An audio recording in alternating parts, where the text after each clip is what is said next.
Hello everyone, welcome to स्वरूप classes YouTube channel. आज हम लोग पढ़ेंगे conjugate acid base theory. Last lecture में हमने पढ़ा था आयनिक इक्विलिब्रियम, जिसमें हमने एसिड और बेस की थ्योरी को भी पढ़ा था। हमने बात करी थी कि आयनिक इक्विलिब्रियम पॉसिबल हो सकता है सिर्फ वीक इलेक्ट्रोलाइट्स के लिए, क्योंकि स्ट्रॉन्ग कंप्लीटली ब्रेक हो जाएंगे या ऐसे जो कंप्लीटली ब्रेक हो जाएं उनमें रिएक्टेंट नहीं होगा, जिसके चलते उसमें इक्विलिब्रियम स्टैब्लिश नहीं हो सकती। सो लास्ट में हम इलेक्ट्रोलाइट और एसिड बेस थ्योरी पढ़ चुके हैं, तो अभी देखते हैं ब्रॉन्स्टेड लॉरी में कॉन्जुगेट एसिड बेस थ्योरी को कहा गया है। तो लास्ट जो थ्योरी हमने पढ़ी हुई है वो है ब्रॉन्स्टेड एसिड बेस थ्योरी। तो ये थ्योरी हम पढ़ चुके हैं और इस थ्योरी में इंट्रोड्यूस करा गया था कॉन्जुगेट एसिड बेस थ्योरी को, या मैं कहूँ कॉन्जुगेट एसिड बेस क्या होते हैं ये बताया गया था। तो चलिए देखते हैं कि कॉन्जुगेट एसिड और बेस क्या है। तो फर्स्ट, इस थ्योरी में एसिड को क्या बताया गया है। तो हमने पढ़ा था कि एसिड वो होते हैं विच कैन, मैं शॉर्ट में ही लिखूंगी यहाँ पे, donate H plus ion solution या एक्वस में, और बेस वो होते हैं which can accept H plus ion solution या एक्वस में। अरीनियस में कहा गया था कि सिर्फ एक्वस होगा, या सोल्यूशन या गैशियस दोनों माने गए हैं, दोनों में ही। तो ये कहा गया है। तो अभी एग्जाम्पल से चलते हैं और वहां पे समझाते हैं कॉन्जुगेट एसिड क्या होंगे और कॉन्जुगेट बेस क्या होंगे। तो फर्स्ट, कॉन्जुगेट एसिड की बात करेंगे। तो अगर हम कॉन्जुगेट एसिड की बात कर रहे हैं तो हमें एग्जाम्पल में लेना होगा कोई बेस। तो फर्स्ट हम लोग चलिए यहाँ पे कोई बेस ले लेते हैं। बेस है NH3। NH3 बेस है क्योंकि ये H प्लस आयन एक्सेप्ट कर सकता है। तो चलिए रिएक्शन लिखते हैं जिसमें ये H प्लस आयन एक्सेप्ट कर रहा होगा और ये बना देगा NH4 प्लस। तो NH3 के पास टेंडेंसी थी कि ये H प्लस आयन को एक्सेप्ट कर सकता है, इसने H प्लस आयन एक्सेप्ट कर लिया। लेकिन जब H प्लस आयन एक्सेप्ट कर लिए तो उसके बाद जो ये फॉर्म कर रहा है वो है NH4 प्लस। NH4 प्लस ये H प्लस आयन लेने के बाद बना है। तो अब इसके पास H प्लस आयन है तो इसके पास टेंडेंसी है कि ये H प्लस आयन को अब डोनेट कर सकता है। अभी क्योंकि ले लिया है तो देने की टेंडेंसी रहेगी, तो इसको थोड़ा सा साइड से लिख लेते हैं। तो इसके पास टेंडेंसी है कि ये डोनेट कर सकता है, और जो H प्लस आयन डोनेट कर सकता है उनको अकॉर्डिंग टू दिस थ्योरी कहा गया है एसिड। अब ये एसिड क्योंकि इस बेस से लिंक है इसलिए हम इसको कहते हैं कॉन्जुगेटेड एसिड। तो बेस जब H प्लस आयन एक्सेप्ट कर लेता है then it give conjugate acid. एक और एग्जांपल ले लेते हैं। सेकंड एग्जांपल मान लीजिए हमारे पास है water. Water H plus ion accept कर सकता है और ये H प्लस आयन एक्सेप्ट करके H3O प्लस बना लेगा। तो ये बेस है, ये एक्सेप्ट कर रहा है और एक्सेप्ट होने के बाद ये बन जाएगा एसिड। क्योंकि ये इससे लिंक है तो हम इसे कहते हैं कॉन्जुगेट एसिड। सो कॉन्जुगेट एसिड क्या होते हैं हम इस एग्जांपल से कंक्लूड कर सकते हैं। अब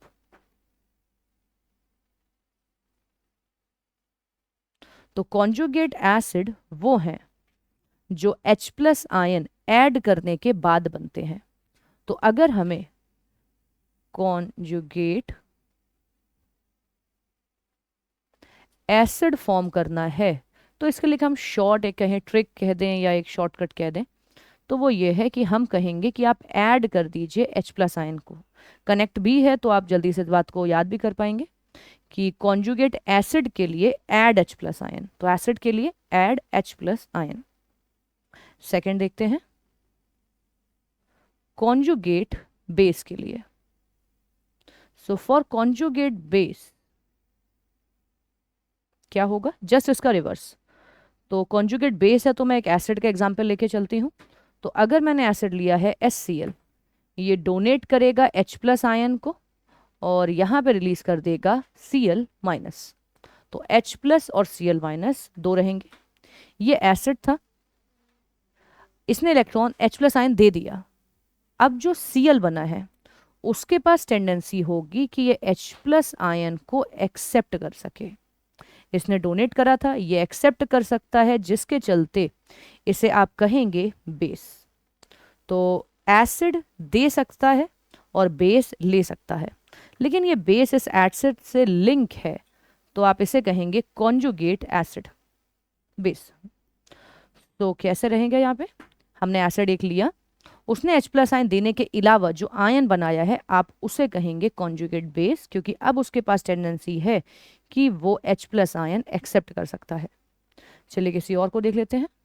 मान लीजिए हमने यहाँ पे लिया है H2SO4, ये एक एसिड है, इसने दिया H+ आयन और दिया हमें HSO4-। ये आयन बनाने में कोई दिक्कत हो तो मैं आपको बता दूं, H+ यहाँ से गया है, प्लस गया है तो बचेगा माइनस, +1 गया है तो -1 बचेगा, और जस्ट एक आप H को हटा दें। ये एसिड है क्योंकि इसने डोनेट करा है। ये जो बन चुका है ये अब H+ आयन एक्सेप्ट कर सकता है, जिसके चलते हम इसे बोलेंगे बेस। अगेन ये इससे लिंक है या इसके हिस्से का है, तो हम इसे कह देंगे कॉन्जुगेट बेस। तो ये हुआ एसिड, और जो इससे हमें ऑब्टेन होगा वो होगा कॉन्जुगेट बेस। तो हम यहाँ पे एक कंक्लूजन अगेन लिख सकते हैं फॉर कॉन्जुगेट बेस। अगर हमें कॉन्जुगेट बेस बनाना हो तो हम दिए गए एटम आयन मॉलिक्यूल में से सब्सट्रैक्ट कर देंगे H+ आयन, मतलब हटा देंगे। तो अगर H+ आयन हम उसमें से हटा दें तो फाइनली जो हमें मिलेगा वो होगा उसका कॉन्जुगेट बेस। आप देख सकते हैं Cl में से H हटा दिया, H2SO4 में से H हटा दिया, तो हमें मिल गया है यहाँ पे कॉन्जुगेट बेस। सो इस तरह से हम एसिड और बेस बनाते हैं, बट इसे और क्लियरली समझने के लिए कुछ क्वेश्चंस करते हैं जिसमें हम समझेंगे कि कॉन्जुगेट एसिड क्या है, बेस क्या है, और कुछ उसमें यह भी जाना जाएगा कि एम्फोटेरिक क्या है। तो उस बात को एक इंट्रोड्यूस करके चलते हैं यहाँ से, जिससे हम क्वेश्चन में इजीली बता सकें कि कॉन्जुगेट एसिड बेस में क्या है। सो हम इंट्रोड्यूस कर रहे हैं एक वर्ड को जिसका नाम है एम्फोटेरिक। तो एम्फोटेरिक हमारे पास, ये वर्ड हम लोग 10th में भी यूज कर लेते हैं, नॉर्मल है। तो एम्फोटेरिक का मतलब क्या है, एम्फोटेरिक नेचर का मतलब क्या है।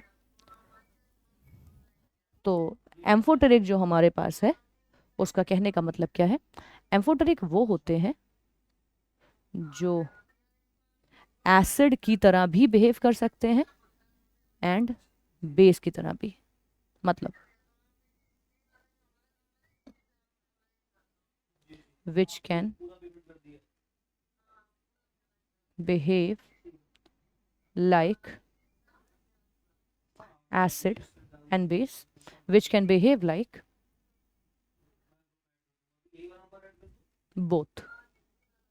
दैट मीन्स एम्फोटेरिक वो हैं जो एसिड की तरह भी बिहेव कर सकते हैं और बेस की तरह भी, ये दोनों की तरह बिहेव कर सकते हैं, इसलिए मैंने एम्फोटेरिक बोलते हैं। तो अगर एक कोई चीज़ एसिड भी है और बेस भी है तो ये हमारे पास दोनों की तरह बिहेव कर रहा है, जिसके चलते हम इसे एम्फोटेरिक कहेंगे। एग्जाम्पल ले लेते हैं जिससे हमें एक मोर क्लियर एक व्यू मिल जाए।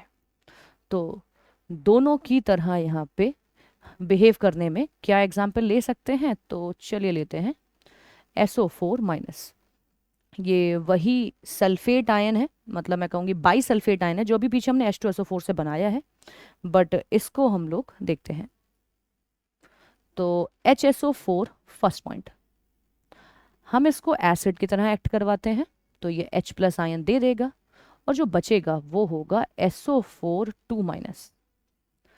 तो HSO4, अगर आपको चार्जेस में दिक्कत आए तो मैं एक हेल्प दे देती हूँ। HSO4 ये लिखा हुआ है, इसमें से H+ हट जाएगा, तो एक प्लस गया है तो मैं कहूँगी अब माइनस बचेगा, तो एक माइनस था एक और आ गया तो 2- बन जाएगा। तो ये इसका बिहेवियर है एज अ एसिड। देन हम इसको एम्फोटेरिक कह रहे हैं तो डेफिनेटली हमें जस्टिफाई करना पड़ेगा ये बेस कैसे है। तो बेस, क्योंकि ये ब्रोंस्टेड-लॉरी थ्योरी है, तो बेस वो होगा which can accept H+ ion. तो H वापस लेने के बाद ये H2 हो जाएंगे, हम लिखेंगे इसे H2SO4, +1 -1 मिल के न्यूट्रलाइज हो जाएगा, जिसके चलते आ जाएगा ये H2SO4। तो अभी यहाँ पे ये बिहेव कर रहा है as a base. That means concluding amphoteric वो हैं जो एसिड और बेस दोनों की तरह बिहेव कर सके, which can behave like both, और वो ब्रॉन्स्टेड की थ्योरी के अकॉर्डिंग है H प्लस दे भी सकता है और H प्लस ले भी सकता है। तो यहाँ पे हाँ ये भी मैं बता दूं कि कौन यहाँ पे एम्फोटेरिक कहलाएगा, जिसको हम बिहेवियर दिखा रहे हैं कि भाई HSO4 है, ये दोनों की तरह बिहेव कर रहा है, एसिड की तरह भी और बेस की तरह भी। तो इसके लिए हम कहेंगे कि ये हो जाएगा हमारे पास एम्फोटेरिक। तो यहाँ पे लिख देते हैं therefore HSO4 minus is amphoteric in nature. तो ये हमारे एम्फोटेरिक हैं जो एसिड और बेस दोनों करें। एक और एग्जांपल देख लेते हैं।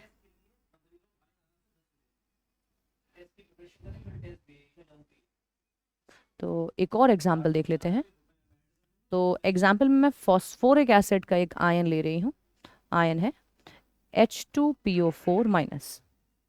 तो H2PO4 माइनस ये डोनेट करेगा H प्लस आयन, कर सकता है।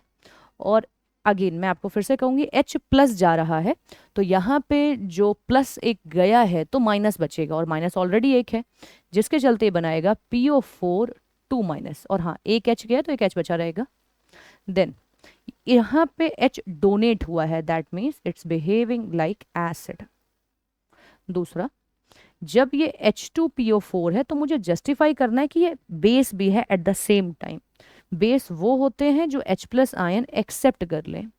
जब ये H प्लस आयन एक्सेप्ट करेगा तो बनाएगा H3PO4। अगेन एक प्लस है एक माइनस है, तो ओवरऑल रिजल्टिंग न्यूट्रल होगा। तो ये यहाँ पे जो है वो बिहेव कर रहा है एज अ बेस। तो अगेन हमने जस्टिफाई करा कि यहाँ पे H2PO4 is behaving like an acid as well as a base, तो ये कहलाएगा एम्फोटेरिक इन नेचर। तो इसको पूरा लिख देते हैं, इज एम्फोटेरिक इन नेचर। तो ये नेचर में एम्फोटेरिक कहलाएगा, मतलब जो एसिड और बेस दोनों की तरह बिहेव कर सकता है। एक और इसी से कनेक्टिंग वर्ड है, चलिए उसे भी पढ़ लेते हैं, देन हम लोग क्वेश्चन पे मूव करेंगे। और वो कनेक्टिंग वर्ड है एम्फोप्रोटिक।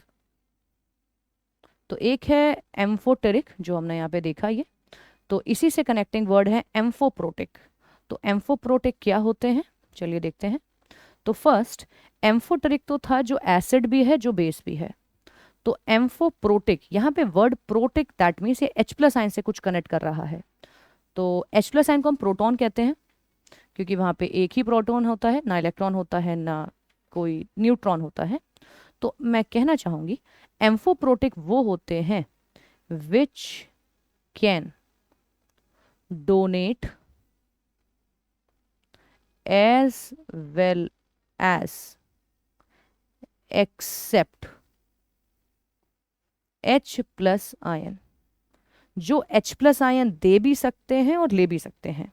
अभी आपको लगेगा कि यही हमने लास्ट में ही करा है, बट मैं आपको बता दूं वहाँ पे मैंने कहा है कि जो एसिड भी है और बेस भी है, वो चाहे ब्रॉन्स्टेड थ्योरी से हो या लुईस से हो, क्योंकि नॉर्मली अर्हीनियस में दोनों नहीं हो पाता है H प्लस लेना और देना, बट हाँ कुछ कंपाउंड्स हैं। तो जिसके चलते हम कहेंगे कि किसी भी थ्योरी से अगर कोई एसिड भी है बेस भी है तो वो एम्फोटेरिक है। लेकिन अगर वो सिर्फ H प्लस आयन ले सकता है और दे सकता है तो उसे एम्फोटेरिक नहीं कहेंगे। मतलब एम्फोटेरिक तो कह ही सकते हैं कि एडिशनल हम टर्म और कहते हैं, वो है एम्फोप्रोटिक। तो एम्फोप्रोटिक वो है जो H प्लस आयन ले सकते हैं और दे सकते हैं, और ब्रॉन्स्टेड थ्योरी के अकॉर्डिंग ये एसिड और बेस भी हैं। किसी और थ्योरी के अकॉर्डिंग एसिड बेस होंगे, इसका कोई भी कंफर्मेशन नहीं है। तो यहाँ पे इस बात को भी मैं लिख दूं कि जो एम्फोप्रोटिक हैं ये एम्फोटेरिक तो होंगे ही, एम्फोटेरिक तो होंगे ही, लेकिन कौन सी थ्योरी से? ब्रॉन्स्टेड, ब्रॉन्स्टेड लॉरी थ्योरी से ये एम्फोटेरिक होंगे। किसी और थ्योरी से ये होंगे ऐसा हम नहीं कह सकते। किसी और थ्योरी के अकॉर्डिंग ये एसिड है ये बेस है ऐसा नहीं कहा जा सकता। तो एसिड बेस दोनों है एम्फोप्रोटिक, अगर H प्लस आयन ले दे सकता है तो एम्फोप्रोटिक। तो चलिए इसका भी एक एग्जाम्पल दे देते हैं जिससे एक बेटर आउटलुक मिल जाए, जो H प्लस आयन दे सके और ले सके। तो इसका बेस्ट एग्जाम्पल वाटर है। वाटर हम जानते हैं H प्लस आयन दे के OH माइनस बना लेता है। ये इसका बिहेवियर है एज एन एसिड, क्योंकि H दिया है और H लिया है अगर, तो ये बना सकता है H3O प्लस आयन, क्योंकि ये ले रहा है तो यहाँ बिहेवियर है as a base. That means हम कंक्लूजन में कह सकते हैं कि H2O इज एम्फोप्रोटिक इन नेचर। तो ये H ले भी रहा है दे भी रहा है, तो ये एम्फोप्रोटिक है। बाकी एम्फोटेरिक भी होगा, क्योंकि ये ब्रोंस्टेड के अकॉर्डिंग एम्फोटेरिक भी है। किसके अकॉर्डिंग? ब्रोंस्टेड लॉरी के अकॉर्डिंग। तो ये कॉन्सेप्ट है एसिड बेस थ्योरी का, जहां हमने तीनों, या मैं कहूँ ब्रोंस्टेड थ्योरी देख के एसिड बेस बताया कि कॉन्जुगेट एसिड क्या है, बेस क्या है। ये हमारा एक ट्रिक है, या मैं कहूँ एक शॉर्ट तरीका है कि अगर कॉन्जुगेट एसिड बनाना है तो add H plus ion, conjugate base बनाना है देन सब्सट्रैक्ट H प्लस आइन। फिर हमने देखा एम्फोप्रोटिक क्या होते हैं। ये H प्लस, ये एसिड भी हो सकते हैं, ये बेस भी हो सकते हैं। दूसरा हमने एम्फोप्रोटिक देखा, जो H प्लस आइन दे भी सकते हैं और ले भी सकते हैं। तो ये कुछ डिटेलिंग है इस कॉन्सेप्ट के बारे में। थोड़ा और अंडरस्टैंडिंग करने के लिए हम लोग चलते हैं कुछ एग्जाम्पल्स पे, जिससे देखते हैं कि थोड़ा और क्लियर होगा कि कॉन्जुगेट एसिड बेस क्या है। तो फर्स्ट यहाँ पे ये हमारा क्वेश्चन नंबर 1 है। इसी में 3 पार्ट हैं जिन्हें हम डिस्कस करेंगे, तो यहाँ से हमें अच्छे एग्जाम्पल मिल सकते हैं। तो क्वेश्चन नंबर 1 पार्ट ए, यहाँ पे कहा गया है what are conjugate base of each of the following. तो चलिए कॉन्जुगेट बेस के बारे में देख के आते हैं। कॉन्जुगेट बेस में हमने कहा है सब्सट्रैक्ट H प्लस आयन। इस बात को हम यहाँ लिख लेते हैं और हम याद रखेंगे एग्जाम टाइम पे। सब्सट्रैक्ट H प्लस आयन, आपको H प्लस आयन हटा देना है सब में से। तो चलिए लिखते हैं यहाँ पे पहला HS माइनस। आप H प्लस हटा रहे हैं तो H चला जाएगा, सिर्फ सल्फर बचेगा। प्लस हटाया है तो माइनस बढ़ जाएगा, तो 1 माइनस नहीं, अब हो जाएगा 2 माइनस। सेकेंड पे चलते हैं H3O प्लस।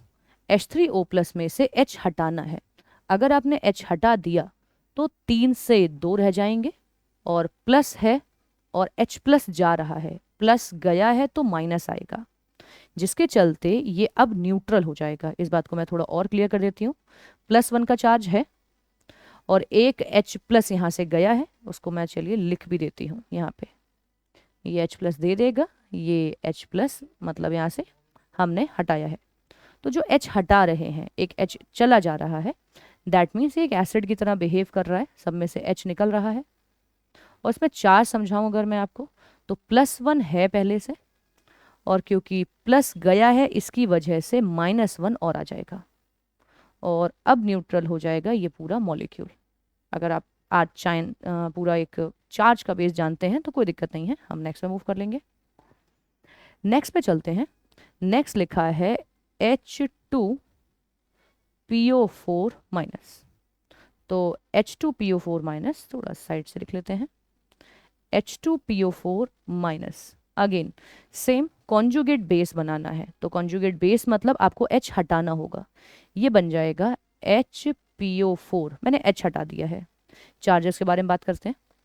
प्लस गया है तो माइनस बढ़ेगा, तो आप ध्यान रखिएगा जब जब प्लस जा रहा है, तो मैं यहाँ चलिए लिख भी देती हूँ कि चार्ज में क्या होगा।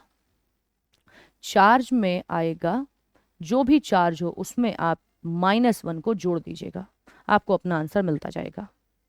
तो यहाँ पे हो गया है 2 माइनस। नेक्स्ट पे चलते हैं। नेक्स्ट है HSO4 माइनस। HSO4 माइनस, यहाँ पे ऑलरेडी -1 चार्ज है, मैंने एक H हटाया तो अब बचेगा SO4। क्योंकि -1 का चार्ज है मेरे पास यहाँ पे ऑलरेडी, और मैंने कहा है कि एक -1 आपको लिखना होगा, तो अब चार्ज बचेगा 2 माइनस का, तो ये हो जाएगा। नेक्स्ट देखते हैं। नेक्स्ट है CH3COOH। तो इसमें आपको कोई दिक्कत नहीं होगी, न्यूट्रल है। H प्लस आयन दे के फॉर ऑब्वियस हमें पता है ये बनाता है CH3COO माइनस, और हमें दे देता है H प्लस आयन। नेक्स्ट, ये क्वेश्चन अच्छा है, मैं कहूँगी इस फॉर्म में भी हमें पता होना चाहिए। बहुत ज़्यादा एपियर्ड नहीं है, मैं ऐसा नहीं कहूँगी कि यही है जो जेई नीट में आया हुआ है, लेकिन एक अच्छा क्वेश्चन है, एक अच्छा पर्सपेक्टिव, एक डिफरेंट पर्सपेक्टिव है जिससे हम देख सकते हैं कि हमें बता क्या रहे हैं और हमें ऐसे में करना क्या चाहिए। बाकी जो आए हुए हैं वो नॉर्मल हैं, बहुत इतने बड़े में नहीं हैं, बट आप इसके लिए भी रेडी रहें। तो AlH2O6, अब पॉइंट यहाँ पे ये है, H प्लस आयन तो दिख ही नहीं रहा है, तो H प्लस आयन एक अलग से एक्सप्लिसिटली मेंशन नहीं है कि भाई H दिख रहा हो, लेकिन हमें पता है कि वाटर में H प्लस आयन होता है, और अगर पानी में से H प्लस आयन हटा दिया जाए तो रिमेनिंग बचता है OH माइनस। तो चलिए देखते हैं क्या करेंगे हम यहाँ से H प्लस आयन को हटाते हैं, तो बाकी चीज़ वैसी रखें।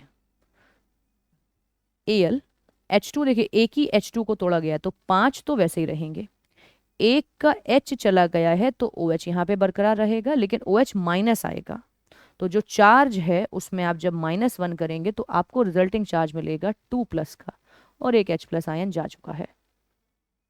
ओके, देन नेक्स्ट पे चलते हैं।